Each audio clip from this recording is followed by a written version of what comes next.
These are some important biopharmaceutics and pharmacokinetic multiple choice questions. In previous video, I also discussed some MCQs of pharmacokinetics which frequent asked in the various exams like GPAT, Manipal, etc. These questions will help in your studies to know the depth and knowledge of your subject. If you like my video, then share, subscribe and like. If you want any explanation of any question, then you can write in comment box. I will explain you and clear your doubt. So let's start the questions.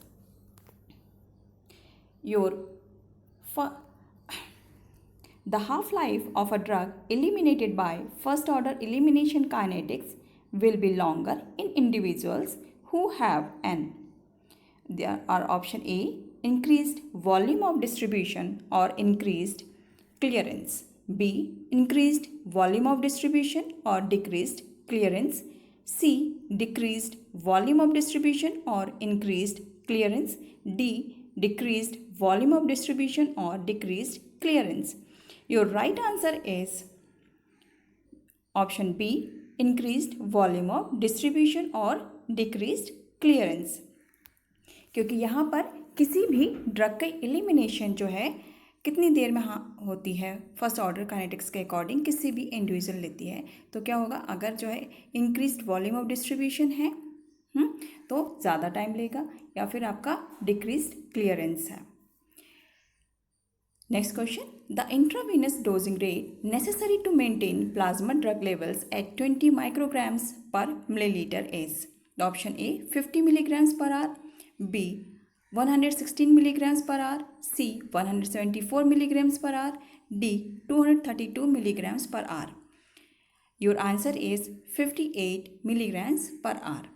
आपको dosing rate से related भी questions आ सकते हैं, तो आपको इसकी भी practice होनी चाहिए. If a loading dose were not administered, the time required to reach the target plasma level of 20 micrograms per milliliter would be approximately the option A 8 to 12 hours, B 16 to 20 hours, C 30 to 40 hours, D 80 to 120 hours. The right answer is option C 32 to 40 hours. After the patient is discharged, the oral maintenance dose given every 6 hours. The dosing interval is given here 6 hours. Necessary to maintain plasma drug levels at 20 micrograms per milliliter is. तो आपको यहाँ पे क्या करना है कि कितनी आपको जो है डोज मेंटेन करने के लिए चाहिए. अगर कोई पेशेंट डिस्चार्ज होने के लिए हो रहा है तो डोजिंग इंटरवल दी गई है 6 आवर्स, और जो प्लाज्मा ड्रग लेवल मेंटेन रखना है वो है 20 micrograms per millilitre. Then your answer is option D 387 milligrams. The next question.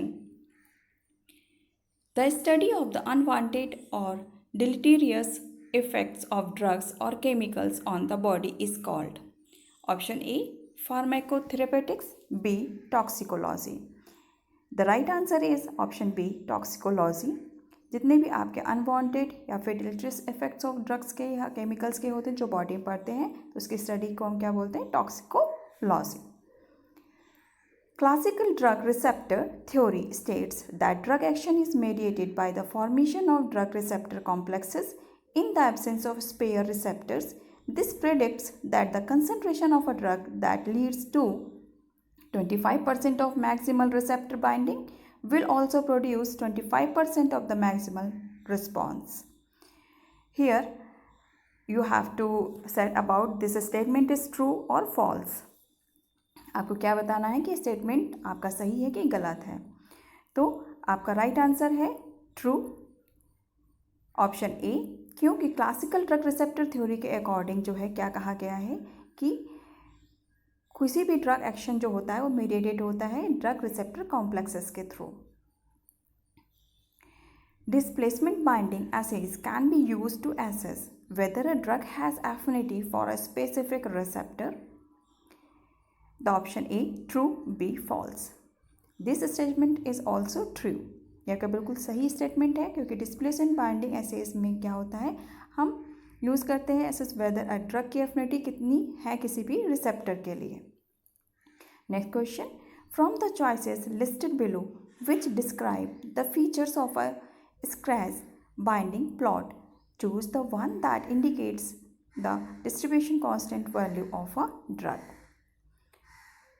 Option A, intersection of the line with the x-axis. B, intersection of the line with the y-axis. C, steepness or slope of the line. D, x-axis intercept divided by the slope. Your right answer is option C, steepness or slope of the line. The next question, which of the following is not associated with activation of a receptor coupled to the adenylate cyclase or CMP pathway? Your option A, activation of protein kinase A. B, dissociation of the ABC subunits of the G protein. C, hydrolysis of GDP. D, increased production of CMP. Your right answer is option C, hydrolysis of GDP. The maximum efficacy of a drug can be mathematically defined on a dose response graph as the EC50 value. This statement is true or false? This statement is totally false. Next question we will see. Assume that a cell expresses 100 receptors on its surface and that binding of 40 of these receptors by a drug are required to achieve a maximal biological response. How many receptors would have to be removed or irreversibly antagonized on this cell before you would observe a change in the maximal response to the drug? Assume that you can add as much as drug to the cell as you want to induce the biological response. Your options are here: A 10, B 20, C 30, D 50 and E 80. And the right answer is 80.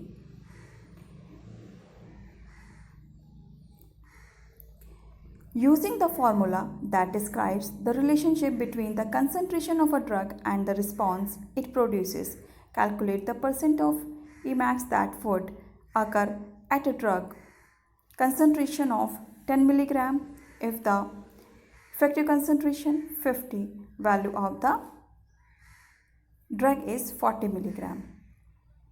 Option A 50%, B 99%, C 20%, D 10%. And your right answer is 20%.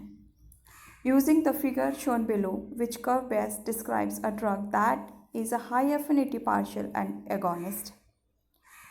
Here, this is a curve between the response and the log concentration, and curve A, B, C, D are here. The option A curve A, option B curve B, option C curve C, option D curve D. And your right answer is curve B, because it shows high affinity partial agonist.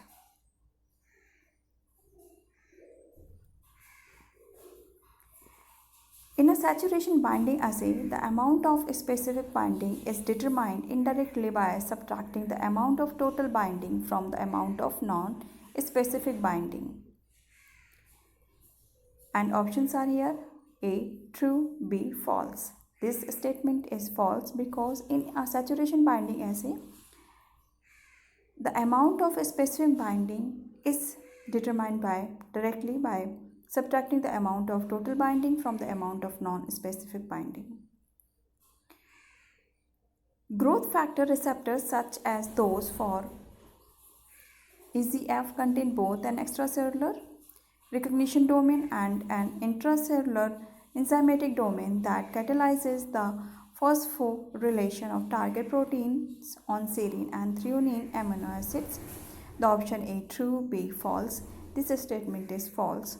Activation of membrane phospholipase C following activation of all receptors leads to cleavage of the membrane phospholipids PIP2 and liberation of the second messengers IP3 and diacetylglycerol DAG.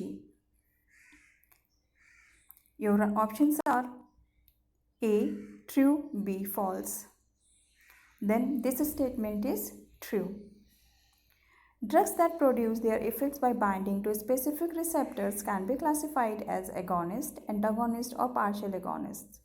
Current theory suggests that receptor cycles between inactive and active states and that drugs shift this equilibrium. In this model, which of the following statement is false? Option A. Agonists have higher affinity for the active state. B. Partial agonists have equal affinity for the active and inactive state. C. Antagonists have higher affinity for the inactive state. D. Commutative antagonists have low affinity for the active state. E. Irreversible antagonists have low affinity for the inactive state. The last option, E. Irreversible antagonists have low affinity for the inactive state. This is a false statement. All of the above four statements, agonists have higher affinity for the active state and partial agonists have equal affinity for the active and inactive state. Antagonists have higher affinity for the inactive state. Commutative antagonists have low affinity for the active state. These are true. Quantum dose response